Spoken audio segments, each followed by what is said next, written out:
Hi guys, thank you so much for staying tuned. My name is Tolulope Olasupo, and if you're joining us for the first time, I want you to hit the subscribe button and turn on your notification bell so that you can get as many useful tips that will continue to help your business and your sales. So today I'm going to be sharing with you something that I believe that will help you to advance in any conversation that you will have with any customer so that you can continue to take them to the next level of closing the sale. And this conversation is about when a customer tells you that I need to think about what you have discussed with me, or if a customer says that give me time, let me think about the product, or give me time to come back to you. These are some of the things that a customer can say to you when you try to sell to them. And there are several ways by which you can go around this. And I'm going to be sharing with you some of these things as we go on today. As I mentioned before, if you are yet to subscribe to this channel, kindly hit the subscribe button and share this video to as many people that you know this is going to be really beneficial to. So one of the things that I realize is that a lot of times when you try to sell to a customer, there often comes this objection that they tell you that, oh, give me time to think about it. Sometimes it's not an objection, it's just what the customer wants to think through. But a lot of times at the end of those thought process, the customer might come to you and say, oh, sorry, I'm not going to buy it again from you. So it's always good for you to be able to find out what is causing them to give you this response so that you can know how you can go about it to avoid them coming to you to say that they are not going to buy anything from you anymore.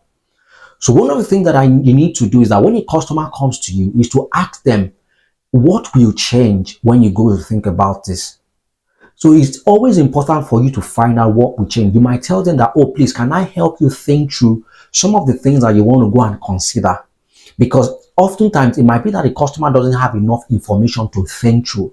So by the time you put that question to them, that you mind me helping you to think through what you want to go and consider, then they might come to you to share with you if there are any objections in their mind, and you might be able to advance the conversation further with this question. The second thing you need to do is to set a timeline.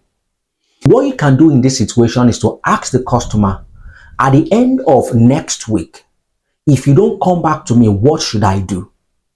So this is a question that the customer might have to respond to. And trust me, one of the things you realize that when the customer is going to respond to this kind of question, there's going to be a lot of answers or responses that you will get, because in this question, you're going to be able to find out if there's going to be any objection at the end of the period when the customer wants to go think about it. The third thing that you need to do is you can give the customer 3 options or 3 objections why they might going to think about it. So when you give a customer 3 options, they might be able to tell you one of those options, or they might come back to tell you something else that might be causing it. So what do I mean by this? So you can ask your customer, do you think that the cost, or do you think that our mode of operation, or do you think that there are certain information that I've shared with you that are not clear enough that might be making you to say you want to go back and think about this? When you give a customer this kind of response, it might prompt them to tell you if it's the cost, or if it's your operations, or if there's something that you are missing that they are looking for in what you have actually told them about your product. And this can help you to be able to navigate around that process and advance the customer further. The fourth thing that you can do is also to ask if there are any other stakeholders that you need to speak to. Sometimes a customer might say they want to go and think through it, but what they mean is that they have somebody else that they need to run this idea by before coming back to you. So if you're trying to sell something to a customer and the customer says, oh, let me get back to you, one of the things you can ask them is that, oh, is there anybody else that I might need to speak to so that I can help you in whatever thing you're trying to consider? Or are there other information that you would need to be able to speak to the people that you want to speak to in considering this product? So by the time the customer tells you that, oh, there's somebody else, you might know what you need to do to be able to advance that discussion further. Because in trying to help the customer with enough information that they can share with other stakeholders, it can further help you to get the other stakeholders to buy into your process or buy into your product. Or if you're able to also speak to the other stakeholders involved, you might be able to speak and explain further to them the same way you've also explained to the customer that has actually reached out to you. The fifth thing you need to do is to follow up. Now, one of the things that I realized about sales is that a lot of sales don't come true for lots of people because they don't actually follow up. So even if the customer reaches out to you either on Instagram, on WhatsApp, or you are trying to follow up a customer offline, sometimes in trying to do all those things and reaching out to a lot of prospects, one of the things that happens is that a lot of times we actually always fail to follow up on the people that we are speaking to or the people that have reached out to us, because either we are busy or we don't think that it is important, because we think that sales is not a proactive thing. Sales is actually a proactive effort. Every time that you want to go into a sale, one of the things you need to have at the back of your mind is that you have to be proactive. If you are trying to pursue a contract, if you are trying to pursue a deal with a customer, one of the things that you need to always have at the back of your mind is that you have to always follow up. When you present a product to a customer and the customer is yet to get back to you, or they say they want to go think about it, you need to tell them, oh, do you mind if I reach out to you at the end of next week so that I can know if you're going to be advancing with this?